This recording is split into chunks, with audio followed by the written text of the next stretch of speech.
A graça e a paz, irmãos. Bom dia. Aqui em 1 Pedro, capítulo 1, do verso 25, nós temos uma palavra muito interessante. Está escrito assim: mas a palavra de Adonai, né? Aqui o tradutor colocou a pronúncia do tetragrama como Yahweh, né? Mas nós sabemos que não é essa pronúncia. É uma tradução boa aqui, né? Aqui está o tetragrama em hebraico, né? Que seria as consoantes aqui. Colocou o tetragrama porque nós vamos observar no grego, né? Dá para se ter essa tradução, né? Porque a palavra de Adonai, eu pronunciei Adonai porque o nome de Deus é impronunciável hoje. Permanece para sempre, vírgula, né? Ponto. E esta é a palavra que esta é a palavra que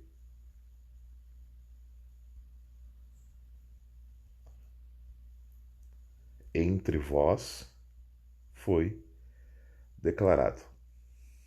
Podemos observar aqui que é uma tradução boa, tirando a pronúncia Yahweh aqui.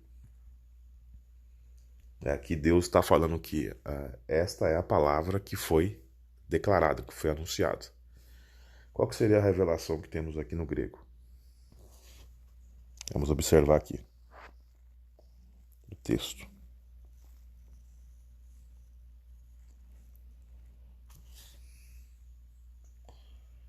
Quando observamos a mesma expressão aqui no verso 25 no grego, no grego Everin, no grego, na Grec Everin New Testament, né?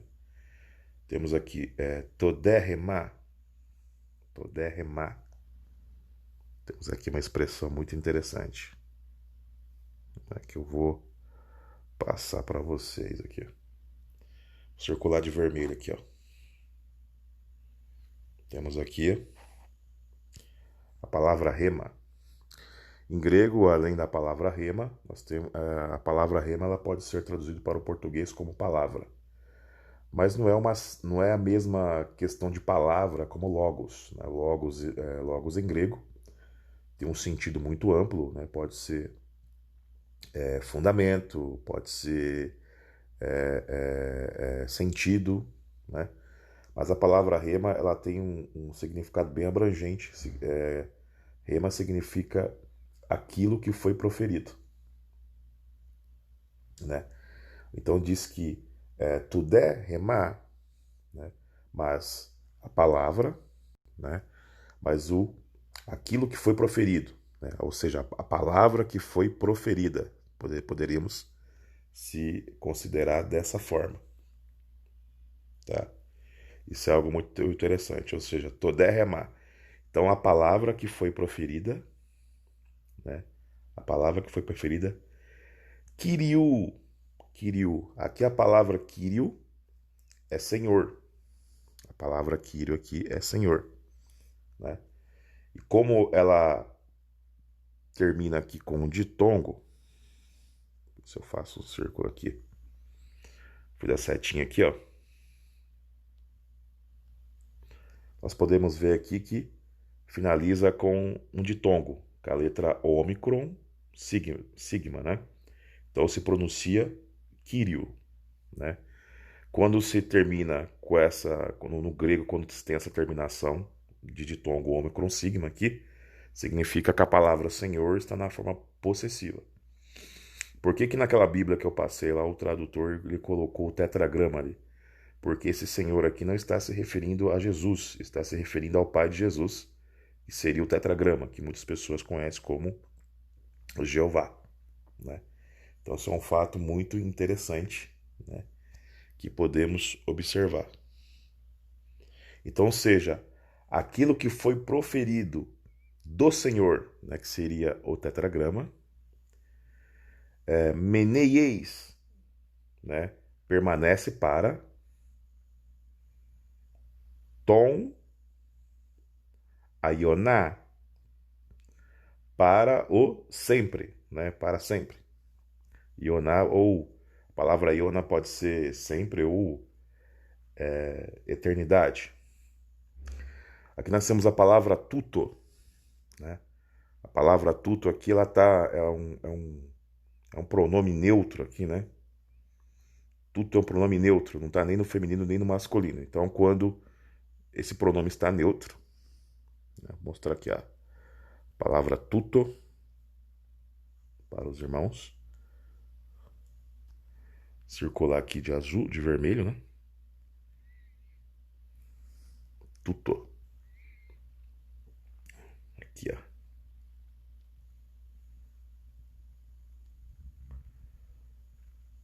Pronome neutro, não está nem no masculino nem no feminino. Tuto, né?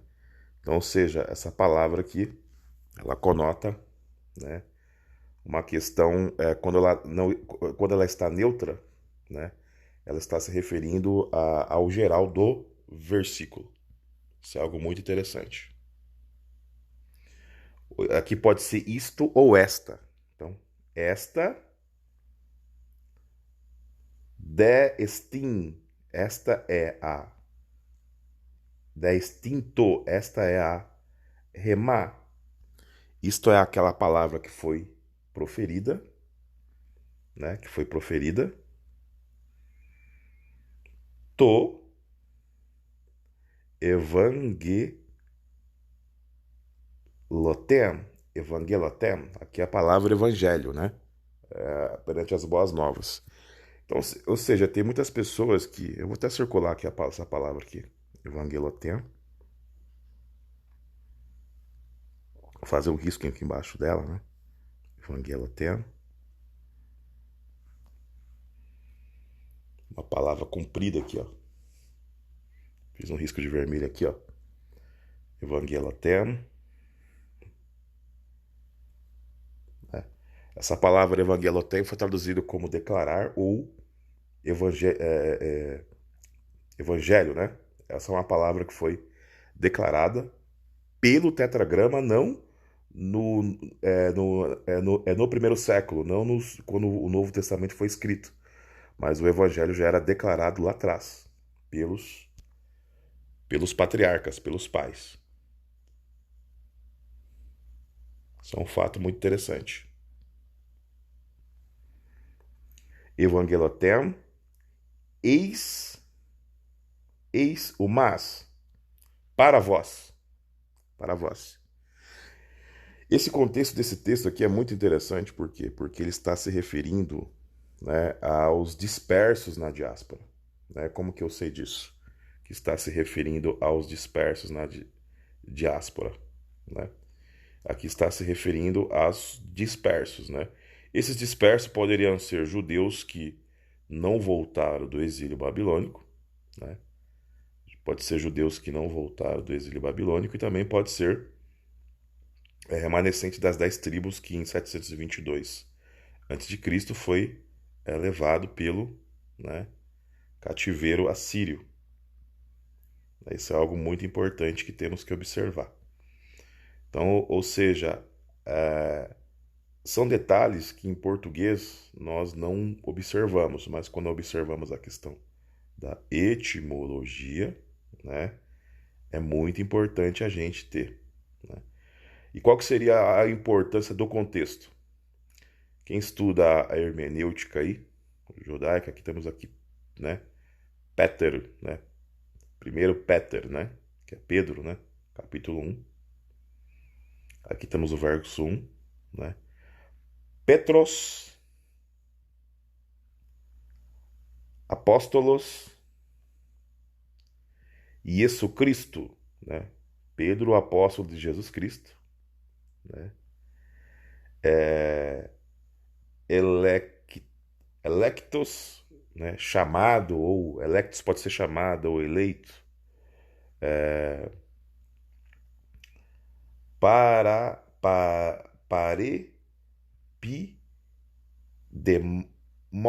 parepidemóis, né, aos que perambulam, peregrinam, né,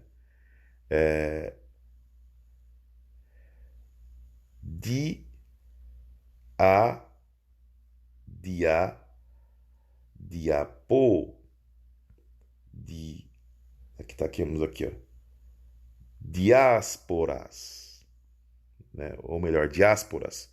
O termo diásporas aqui seria dispersos, os dispersos, né? É, ah, pontu, né? Pontu, todos, né? Que estão aqui temos a palavra Gálatas, na Galácia, né? São os Gálatas. Os que estão dispersos, todos os que estão dispersos na Gálatas. Na Gálatas. Capa, dó, capa, do, capa, capadocoso, Capadóquias, né? Que seria a Capadócia. Eu não sou muito bom para ler o grego, tá? Capadóquias, Ásias, Cai e Bitínias, né? Que seria Britínias, né? Então, ou seja, aqui não está falando de qualquer pessoa, aos dispersos. Quem era que estava dispersos? Quem eram os dispersos no primeiro século? Quem eram aqueles que estavam sumidos, né? Existiam os judeus que não voltaram do exílio babilônico, que estavam dispersos, né? Que ficaram na diáspora, aqueles que não retornaram. E existia também aqueles que, no ano 722 a.C., foram levados cativos para a Síria. E o próprio Flávio Joséfos disse que eles não voltaram até o dia de hoje, né? E, por exemplo, os próprios comentários rabínicos aí, né? Tem alguns comentários rabínicos do primeiro século, rabinos com dúvidas dessas tribos que não voltaram. Então, ou seja, esse texto aqui, essa carta, né, está sendo endereçada a um público que já tinha um certo contato com a fé, né? Então, esse estudo aqui é só para tirar as dúvidas algumas dúvidas que ficaram sobre o estudo do panorama bíblico, né? Sobre quem seria o sacerdócio real, né? De primeiro, no caso a Pedro, seria aqueles que Oséias falou que não era mais povo, mas depois seriam chamados de povo, porque um cabeça iria ajuntá-los, né? E onde se disse que Loami, em hebraico, que não seria povo, né? Onde se disse Loruhama, que não teria misericórdia, né? Eles seriam chamados de Binei El-Hai, filhos do Deus vivo, né? Filhos da divindade viva. Por quê? Porque a descendência desses dispersos que estavam misturados entre as nações, eles iriam ser alcançados por esse cabeça, que é Jesus Cristo, Yeshua HaMashiach, e junto deles, né, gentios viriam juntos também, né, que teriam contato com essas boas novas. Tá? Então isso é algo muito importante a gente atentar. Dentro da questão hermenêutica dos 7 princípios de Hillel, existe uma expressão chamada Davar Yumad Miamino, né, que significa aprendendo a partir do contexto. É muito importante observarmos o contexto. Sem o contexto, nós podemos até interpretar o texto errado. Amém? Então, essa pequena dica que eu dou para os irmãos aí, que Deus abençoe a todos, né? Em nome de Yeshua HaMashiach.